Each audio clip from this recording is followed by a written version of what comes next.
Well, the draft lottery happened a few days ago, and it was something that I paid close attention to. I think the draft lottery just has like so much impact on teams. It could help turn the franchise around. Keep the franchise on track.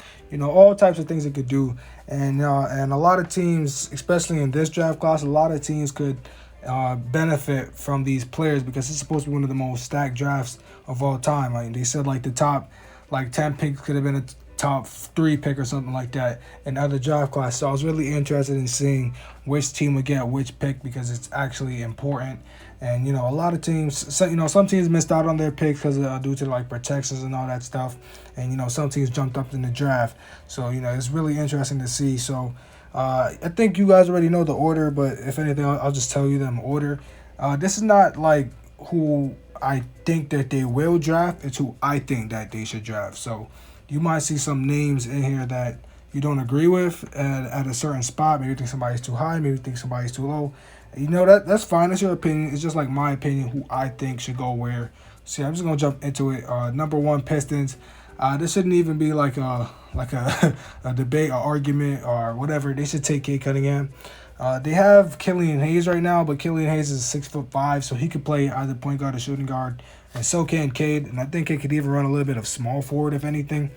So yeah, I think that would be a good guard duo. A lot of people are already calling Killian a bust, even though he just now started, only played like 20, 30 something games.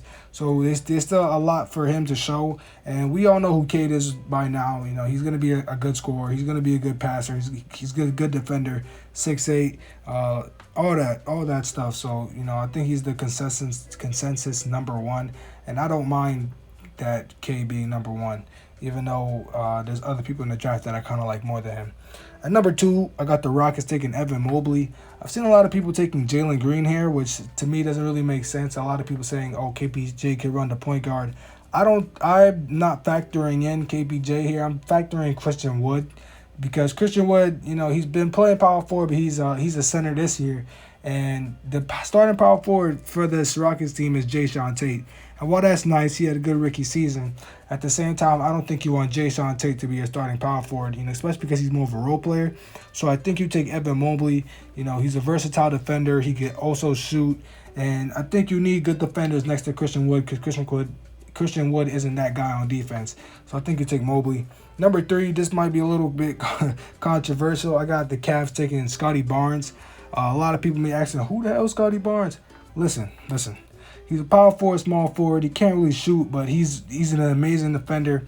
He's like a 6'9" Draymond. I'm hearing he's athletic and all that. And I think you do this because who is the Cavs power forward for the future? You can't say Kevin Love. It's not Torian Prince. I don't even know the other. What is it? Karooks? Is that his name?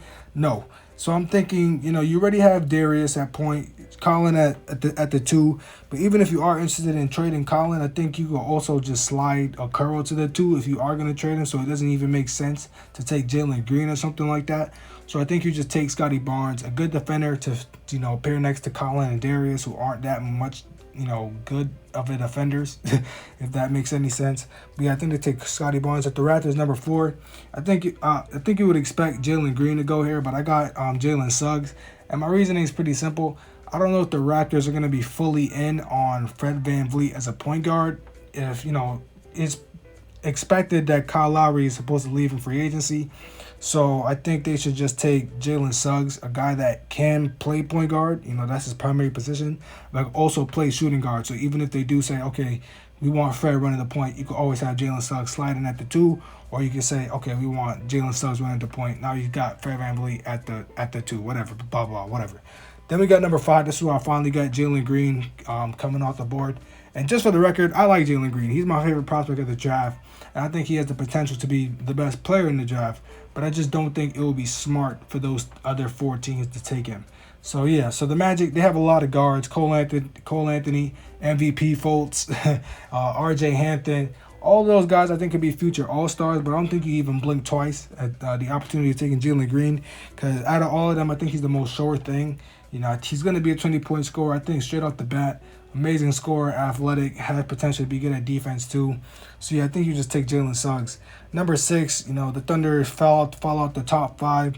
They just take Jonathan Kuminga. He's a good wing, 6'8", something around there, a good defender. He has the highest potential in the draft or something like that. If he gets a jump shot, he's apparently supposed to be like God tier. So yeah, I think they just take Kuminga. I really like him. Warriors at number 7. I got them taking Davion Mitchell. The reason for this pick, I think the Warriors need a good backup point guard. Yeah, they already got Jordan Poole at the 2. Maybe they could have used a small forward, but I'll get to that later. In the lottery, they already got Wiseman. I think that all this Wiseman trade talks, I think it just needs to stop. I don't think that it makes any sense for them to sacrifice their future for a championship that's not even guaranteed now. So you're giving up all these pieces, and then let's say you give up all these pieces for like, I don't know, Domantas Sabonis or something like that. That's one of the predicted or expected trade targets, whatever, and then you still don't win a championship. So now you have no present or no future. I don't think the Warriors should put themselves in a corner like that.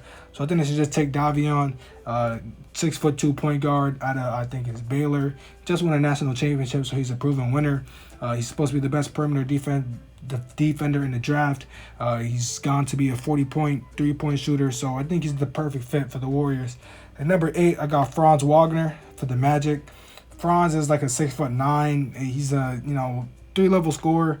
I think that would be good for the Magic because Jonathan Isaac's going to be the starting small forward, and he's not really that good at offense. So you got a backup small forward that can come in and score the ball.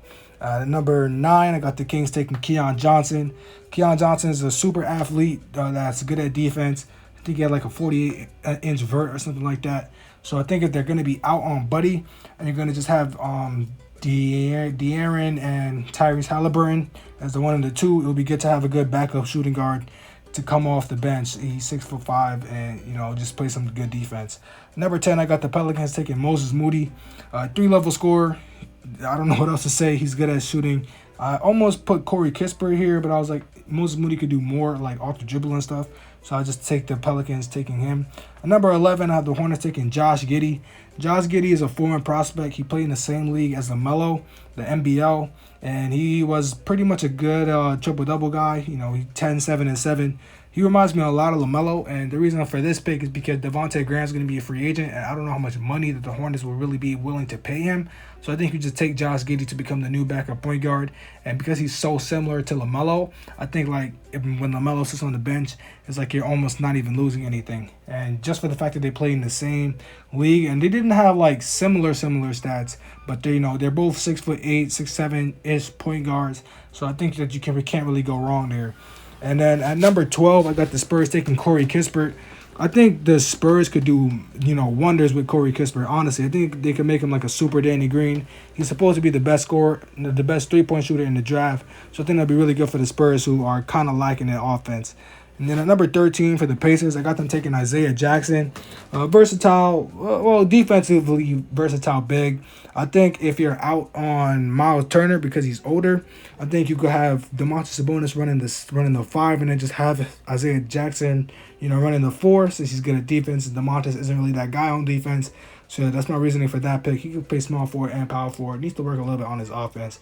But that's fine. At number 14, I have the Warriors taking Jalen Johnson. 6'9" shooting guard, but he will be playing small forward for the Warriors. He will be the backup small forward. Not really that guy on offense, but he's really athletic, strong guy. Can finish in the paint, all of that.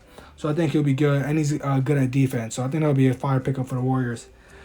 Yeah, man, I think that's probably my longest video. Hopefully you guys aren't bored out your mind. Thank you for watching so far. Tell me what you guys think of the picks. I know it's a little bit controversial, whatever. But yeah, the draft is happening on July 29th. I'm going to be watching it. I'm probably going to tell you my opinions.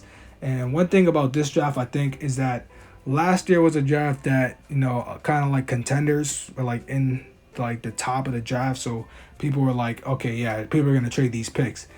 And no trades happened. But now when it's more teams that actually need the picks, now we're hearing that like more drafts are coming, like more trades are coming, and it's looking like this is the year where more trades could occur, which is kind of weird, wacky, whatever. But yeah, man, that's just my quick, my own personal mock draft. Again, this is not what I think will happen, it's what I want to happen, or the things that I think that make the most sense, basically. But yeah, tell me what you guys think. If you're watching this at night, have a good night. If you're watching this in the morning, have a good morning. Thank you for watching. I'm out.